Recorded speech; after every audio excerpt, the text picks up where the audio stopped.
नमस्कार, स्वागत है आपका। आप देख रहे हैं कमोडिटी राउंड अप, सीएनबीसी आवाज़ और मोतीलाल ओसवाल स्टूडियोज़ में। मैं हूं मनीषा गुप्ता और सबसे पहले सोना और चांदी आपकी स्क्रीन पे लेके आना चाहेंगे क्योंकि कुछ तेज़ी यहां पर फिर से देखने को मिली है। गोल्ड की अगर बात की जाए तो पिछले हफ्ते में मुनाफा वसूली थी, लेकिन हमने तुरंत ही उसमें खरीदारी यहां पर फिर से लौटते हुए देखी है। अंतर्राष्ट्रीय प्राइसेस की अगर बात करें तो $3,707 प्रति आउंस का यहां पर ऑल टाइम हाई बना है और उसके बाद हमने नीचे में 3640 तक के भी लोज बनते हुए देखे थे पिछले हफ्ते में, और वहां से लगातार यहां पर एक छलांग देखने को मिली है। और आपकी स्क्रीन पे आप देख सकते हैं $3700 एन आउंस के बहुत करीब यहां पर फिर से सोने के प्राइसेस। चांदी का भी कुछ यही हाल है, नए 14 साल के हाईज पर अंतर्राष्ट्रीय बाजारों में, जहां पर $43 एन आउंस पार करता हुआ नजर आया है। और देख सकते हैं आप 1.25% की तेजी के साथ यहां कारोबार है, तो अच्छी खासी बढ़त यहां पर चांदी में है। और भारतीय बाजारों में ये ऑल टाइम हाईज हैं आपकी स्क्रीन पे, जहां पर 1,32,000 रुपए अब चांदी ने यहां पर छू लिया है। ये ऑल टाइम हाईज हैं। चांदी की रफ्तार यहां पर काफी तेज बनती हुई नजर आई है। एक्चुअली इस साल का चार्ट भी आपकी स्क्रीन पे लेके आएंगे क्योंकि चांदी ने यहां पर लगातार सोने को आउट परफॉर्म तो किया ही है, साथ ही साथ इसने बाकी काफी सारे मेटल्स को भी आउट परफॉर्म किया है।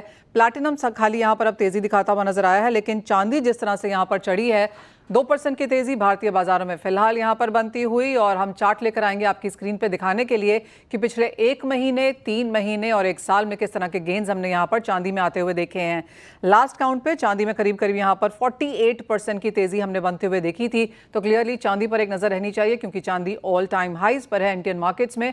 पिछले 12 महीने में 48% के गेन्स यहां पर, तो क्लियरली आप वो प्राइस चार्ट देखें तो 87,000 से लेकर 1,32,000 तक की जो रेंज है वो हमने यहां पर चांदी में पार होते हुए देखी है। इन सब पर बात करने के लिए हमारे साथ वर्ल्ड गोल्ड काउंसिल के regional CEO India Sachin Jain है। सचिन नमस्कार, बहुत शुक्रिया साथ जोड़ने के लिए। पिछला हफ्ता एक बार लोगों को लगा कि हाँ फेस्टिवल सीजन है, प्रॉफिट टेकिंग आई है, साई ऑफ रिलीफ था, लेकिन by the time Friday ended और जिस तरह से यहाँ पर मंडे की शुरुआत हुई है बहुत पॉजिटिव नोट पे, काफ़ी लोगों को लगता है कि एक नया ऑल टाइम हाई जहाँ से हम सिर्फ $10 दूर हैं, आज फिर से यहाँ पर बनता हुआ नजर आएगा।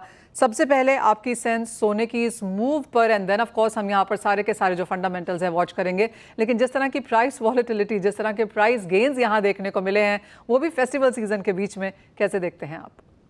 मनीषा जी, पहले बहुत बहुत धन्यवाद आपका कि आपने मेरे को अपने प्लेटफॉर्म पर बुलाया। और जैसे आपने बोला कि हम लोग सभी अचंभित हैं कि ये जो प्राइस रैली चल रही है ये एक तरह से बरकरार है और रुक ही नहीं रही है। करीब 42% का रिटर्न दे चुका है गोल्ड इस पूरे साल में। और अभी मैं हांगकांग शो से वापस आया हूँ। वहाँ पे जो चाइना मार्केट की जो एक एक जो उझाव था और एक रफ्तार से उन्होंने बाइंग काफी स्ट्रॉन्ग करी है, तो मुझे लगता है कि एक कंटिन्यूड रिस्पांस कंज्यूमर से जरूर आना चाहिए। और एक फेस्टिव सीजन, जैसे आपने बोला कि प्राइस बढ़ रहा है, लेकिन एक फेस्टिव सीजन में एक हमारा जो रिसर्च कह रही है कि कंज्यूमर थोड़ा ऑब्सेस्ड होकर कंज्यूमर गोल्ड को लेने आएगा। और बहुत अच्छा काम मैन्युफैक्चरर ने करा है, नई क्रिएटिविटी है, लाइट वेट प्रोडक्ट्स लेके आए हैं। और मुझे लगता है कि एक ये फेस्टिव सीजन जो आ रहा है इसमें काफी अच्छा रिस्पांस हमें गोल्ड पे मिलना चाहिए। और जो दूसरी आपने बात पूछी कि जो रफ्तार है इस पे कैसा क्या आकर्षित है, तो ये ग्लोबल पहली बार क्या हुआ है कि एक तो हमारा रुपी फॉल कर रहा है, तो अगर आप देखें तो एक इंडियन इम्पैक्ट जो गोल्ड प्राइस का आया है वो और ज्यादा आ रहा है बिकॉज रुपी की वजह से। और ये रफ्तार जो है ये मतलब ये कांस्टेंट टू, मतलब आई डोंट थिंक ये बहुत ज्यादा बढ़ने वाली है, लेकिन प्राइस इस मुख्तार पे रहना चाहिए towards the end of the year. Sachin, काफ़ी सारे रिपोर्ट्स ये सजेस्ट करती हैं और लोग भी यहाँ पर कह रहे हैं कि इंडियन बाइंग अच्छी आएगी, जिस तरह की B2B बाइंग है। गोल्ड के प्राइसेस इंडियन मार्केट्स में 10 मंथ प्रीमियम पे चल रहे हैं, कैसे रीड करते हैं इसे? मनीषा जी, पिछले 2 हफ्ते जैसे एक प्रतिपक्ष था और एक श्राद्ध का समय, हिस्टोरिकली कभी भी इस समय क्या होता था कि अगर आप ज्वेलरी बिजनेस में हैं तो अपने स्टाफ को आप छुट्टी देते थे और एक ये होता था कि भाई तैयारी अगले 2 हफ्ते बाद है।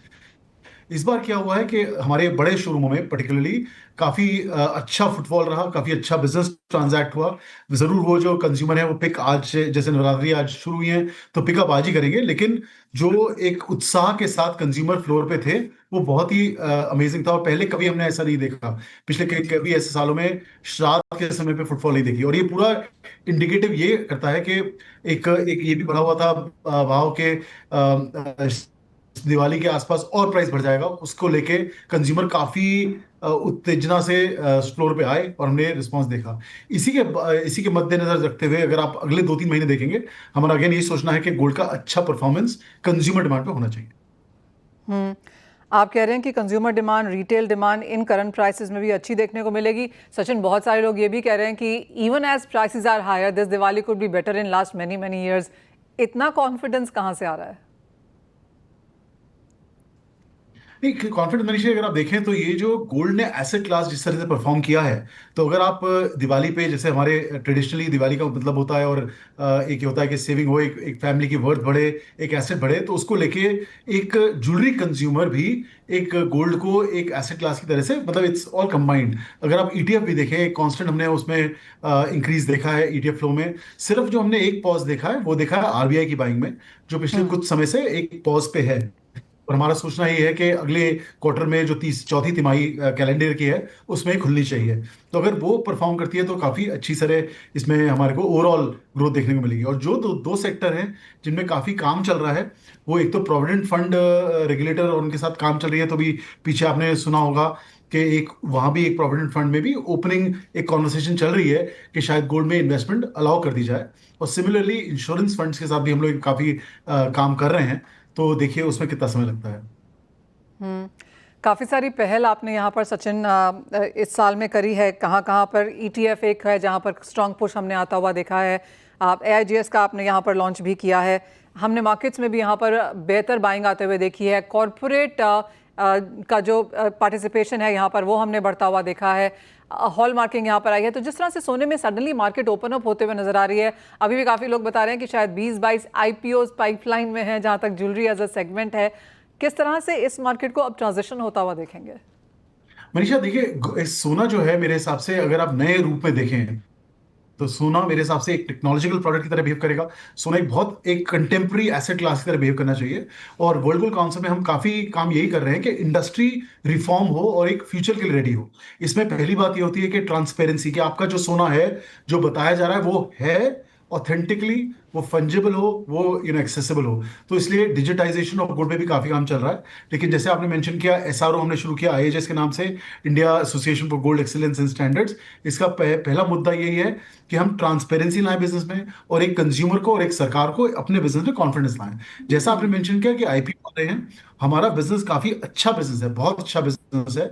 और अगर इसे ट्रांसपेरेंटली करने के लिए प्राइवेट सेक्टर और जैसे एंटरप्रेन्योर्स अभी इसी एक मुकाम पे लगे हुए हैं, मुझे लगता है कि आने वाले समय में और भी ज्यादा इसमें ट्रांसपेरेंसी के साथ एक वित्तीय निवेशक इन्वेस्ट कर पाए। सचिन, इस बार इम्पोर्ट्स को लेकर क्या सेंस है? फर्स्ट हाफ ऑफ कोर्स यहाँ पर हल्का सा कम रहा, लेकिन सेकंड हाफ में भी काफ़ी हद तक एक सेंस आनी शुरू हो जाती है। तो किन नंबर्स के साथ आप काम कर रहे हैं? तो मनीषा, ये हम आपको एग्जैक्ट आंकड़े दे पाएंगे और कुछ हफ्तों में। लेकिन हमारा सोचना एक ओवरऑल ये है कि कुछ वॉल्यूम में डेफिनेटली गिरावट रहनी चाहिए, जिस तरह से हम देख रहे हैं। और ऑफ कोर्स वैल्यू वाइज ये काफी अच्छा बढ़ोतरी हमें मिलेगी। तो वॉल्यूम वाइज मुझे लगता है कि थोड़ी गिरावट हमें देखने को मिलेगी इंपोर्ट्स में। तो कोई नंबर देना चाहेंगे सचिन? 600 टू 700 है, 700 टू 800 है, किस रेंज में अटकता है ये? मेरे 600 से 700 में तो मनीषा डेफिनेटली आना चाहिए। और देखिए, ये उसमें भी, लेकिन 600 से 700 में भी 100 टन का एक डेल्टा है। तो वो किस तरफ रुझाव रहेगा, 600 की तरफ कि 700 की तरफ, ये हम आपको अगले कुछ हफ्तों में बता श्योर। पाएंगे। सचिन, साथ ही साथ फ्रेश बाइंग आता हुआ देख रहे हैं, या फिर जो इनिशियल ट्रेंड था कि एक्सचेंज की बाइंग ज्यादा है वो अभी भी है? दोनों हैं मनीषा जी, दोनों हैं। और जैसे जो हमने रिसाइकलिंग देखी, वो करीब 30 से 32% पिछले साल चल रही थी। वो बढ़ के करीब 40 से 45% चल रही है इस साल में।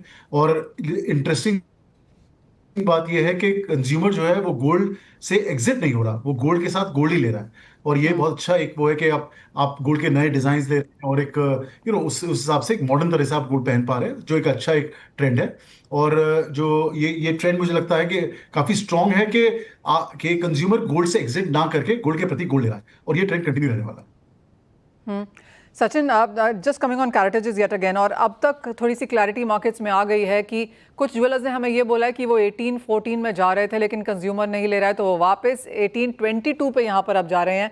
14 कम है यहाँ पर, 9 कैरेट के लिए और भी कम यहाँ पर क्राउड है। ऑफकोर्स जो चिल्ड्रन ज्वेलरी है या फिर बहुत ही लाइट वेट टीनेज ज्वेलरी है, वो शायद 9 कैरेट में जाएगी। क्या इस तरह का कैटेगराइजेशन आप देख रहे हैं? मनीषा जी देखिए, एक तो जैसे फैशन ज्वेलरी जैसे बोलना चाहिए, और एक जैसे एक नॉट फॉर वेरी इंपॉर्टेंट, जैसे बहुत महत्व महत्व ओकेजन के लिए ना खरीदते हो, वो ज्वेलरी जरूर लोअर कैरेक्टर में जाएगी। फैशन ज्वेलरी बच्चों के लिए जैसे आपने मेंशन किया। लेकिन मेरा सोचना ये है, और हमारी रिसर्च भी ये कहती है कि कंज्यूमर गोल्ड को गोल्ड की वजह से ले रहा है, उसकी वैल्यू की वजह से ले रहा है। हाँ, और मेरा सोचना ये है कि 22 कैरेट स्ट्रांग होएगा। मेरे को ये भी लगता है कि अगले साल में 24 कैरेट की एक ज्वेलरी हम लोग लेके आ रहे हैं, जो हम इंडस्ट्री के साथ काम कर रहे हैं, और उसका भी अच्छा प्रभाव मार्केट में आना चाहिए। मैं अभी चाइना से आया हूँ, जहाँ पे पिछले 4 साल में 24 कैरेट प्योर गोल्ड ज्वेलरी बड़े अच्छे से हार्ड फॉर्म में बनती है, और उसने करीब 25% मार्केट शेयर ले लिया है, क्योंकि कंज्यूमर प्योर गोल्ड लेना चाहता है। और हमारे हमारे हमारे देश में भी, भारतवर्ष में भी यही हो रहा है। एक हम लोग एक चर्चा चली थी कि कंज्यूमर अफोर्डेबिलिटी की वजह से लोअर कैरेटेज लेगा, लेकिन कंज्यूमर रिस्पॉन्ड किया है कि वो गोल्ड को गोल्ड की वजह से, उसकी प्योरिटी की वजह से, उसकी वैल्यू की वजह से प्रेफर कर रहे हैं। और मेरा सोचना ये है कि 22 कैरेट को स्ट्रेंथनिंग मिलेगी, लेकिन 24 कैरेट जैसे नए जो प्रोडक्ट ऑफर होंगे, उसमें भी अच्छी हमें ग्रोथ देखने को मिलनी चाहिए। सचिन, एक फाइनली सवाल, और इस फेस्टिवल सीजन में जहां पर दिस इज द मेक और ब्रेक सीजन ज्वेलर्स के लिहाज से, क्या ट्रेंड्स आप उभरता हुआ देखते हैं? अगर आपको ज्वेलर्स को एक वर्ड ऑफ कॉशन देना हो या एडवाइस देनी हो तो वो क्या होगी? मेरी एडवाइस ये रहेगी कि एक तो जो एक पहले होता है कि जो what is work in the past will work in the future, वो ना करके नए डिजाइन लाएं, मेहनत करें। काफी इंडस्ट्री मेहनत करी है, और एक कंज्यूमर को नई तरह से गोल्ड को दे पाएं। Gold will be the new gold, लेकिन उसमें आपका, जैसे हमारे पार्टनर्स हैं और हमारे ज्वेलर्स हैं, उनका बहुत इंपॉर्टेंट एक रोल है कि गोल्ड को एक नए जरिए से दे पाएं, ट्रांसपेरेंसी दे पाएं, हॉल मार्किंग से दें, और एक कंज्यूमर को पूरी कॉन्फिडेंस के साथ हम सोना दें, तो उसका रिस्पॉन्स अच्छा आना चाहिए और हर एक का बिजनेस ग्रो जरूर करेगा।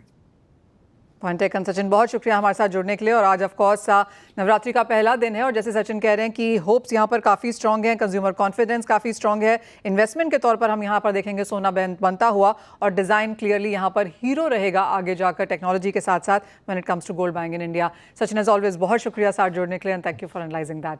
वेल, इसी के साथ एक ब्रेक के लिए रुकेंगे। जब लौटेंगे तो बात यहाँ पर करेंगे दालों की, जहाँ पर काफ़ी सारी हेडलाइंस बनती हुई नजर आ रही है। इसको एनालाइज करेंगे और क्लियरली कुछ क्लैरिटी डालने की भी कोशिश करेंगे। सरकार दालों की कुछ किस्मों पे इंपोर्ट ड्यूटी लगा सकती है, ये जानकारी काफ़ी हद तक वाया सोर्सेज है, लेकिन प्राइसेस की अगर यहाँ पर बात की जाए तो ज़्यादा गिरावट देखने को मिली है, और एमएसपी के नीचे लगातार प्राइसेस। हमारे साथ agri farmer and trade association के जनरल सेक्रेटरी सुनील बलदेवा हैं। सुनील जी, नमस्कार।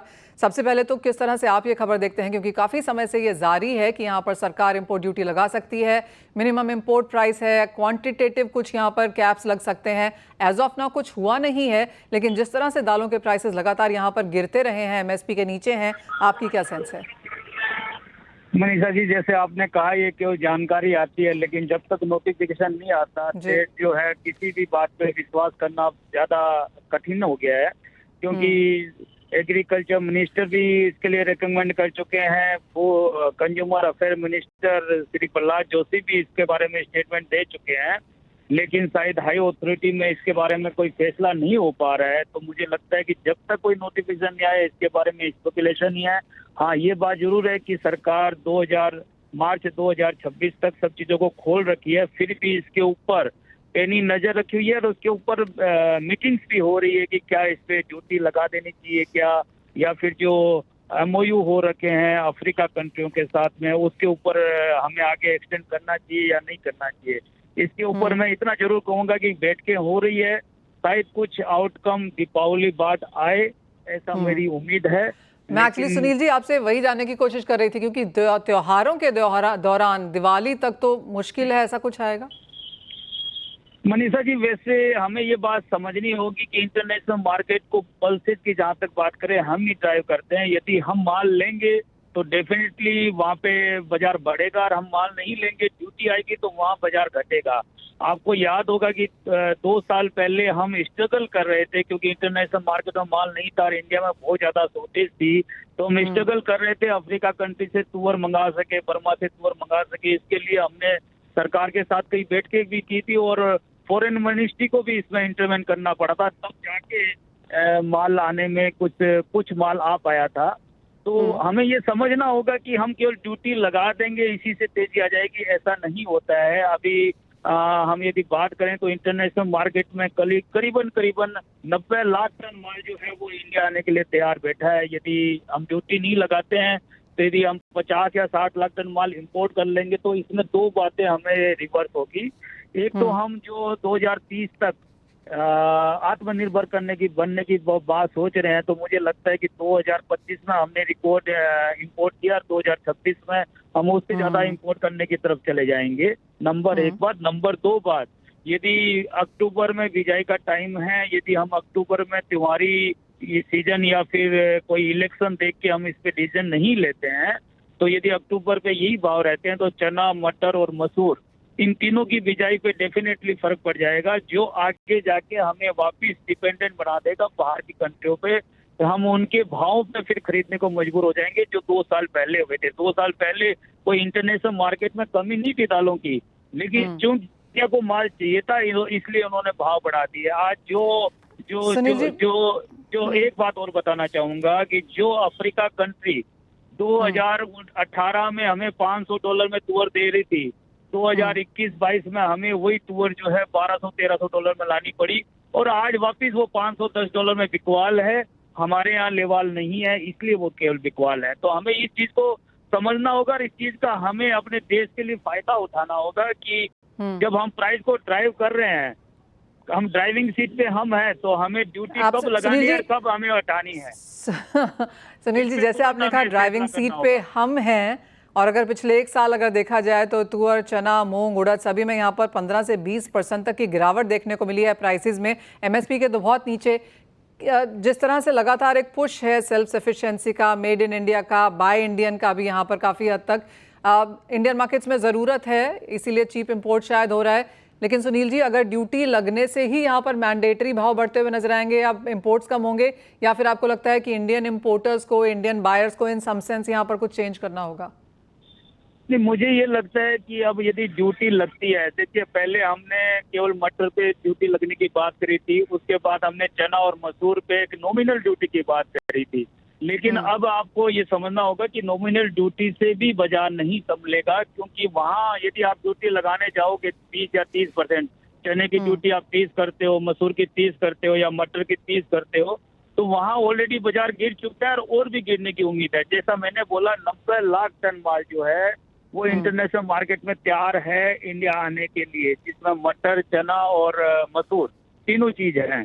तो ये नॉमिनल ड्यूटी से अब नहीं होगा, हमें सस्ता इंपोर्ट बंद करना पड़ेगा। वो सस्ता इंपोर्ट हम किसको कहेंगे? क्या एमएसपी तक को कहेंगे या एमएसपी से ऊपर के माल को हम इंपोर्ट को लाना चाहेंगे? ये डिसीजन सरकार को करना है। तो मुझे लगता है सरकार जो है इंडस्ट्री, किसान और कंज्यूमर तीनों में तालमेल दिखाते हुए जल्दी इस पे कोई फैसला लेगी, इससे मेरा उम्मीद है। जहाँ तक आफ्टा का बात है, आफ्टा ने एक कैबिनेट सेक्रेटरी को भी लेटर लिखा है, उनकी ऑफिस में भी बात हुई है, पीएमओ में भी लेटर लिखा है, पीएमओ में भी बात हुई है, और एग्रीकल्चर मिनिस्टर तो बोल ही रहे हैं, उनके स्टेटमेंट हम देख ही रहे हैं कि वो कंसर्न जता चुके हैं। और कंज्यूमर अफेयर मिनिस्ट्री में भी हम लोग लगातार संपर्क में हैं। जो भी स्थिति है वो सरकार को अवगत कराना हमारा कर्तव्य है, जो हम अपने कर्तव्य को पूरा कर रहे हैं। डिसीजन सरकार क्या लेती है वो डिसीजन सरकार उसका इंतजार सरकार को कई चीजों को सरकार को इवैल्यूएट करना पड़ता है। और अभी क्योंकि इंटरनेशनल मार्केट में आप देखते हैं कि पॉलिसी में बहुत बड़ा चेंज है, अमेरिका के साथ, चाइना के साथ जो भी है, उसको भी सरकार को ध्यान में रखना होता है। तो मुझे लगता है कि एक अच्छा डिसीजन सरकार शायद जल्दी ही लेगी। सुनील जी, बहुत शुक्रिया साथ जुड़ने के लिए। तो क्लियरली दालों के ऊपर एक बड़े यहाँ पर ऐलान की कोशिश है, इंतजार भी है, लेकिन वो त्योहारों से पहले आता है, बीच में आता है, बाद में आता है, वो ऑफ कोर्स थोड़ा सा यहाँ पर देखने वाली स्थिति है। लेकिन इसी के साथ फिलहाल इस कार्यक्रम में इतना ही समय है। ब्रेक के बाद लेकर आएंगे फ्यूचर्स एक्सप्रेस।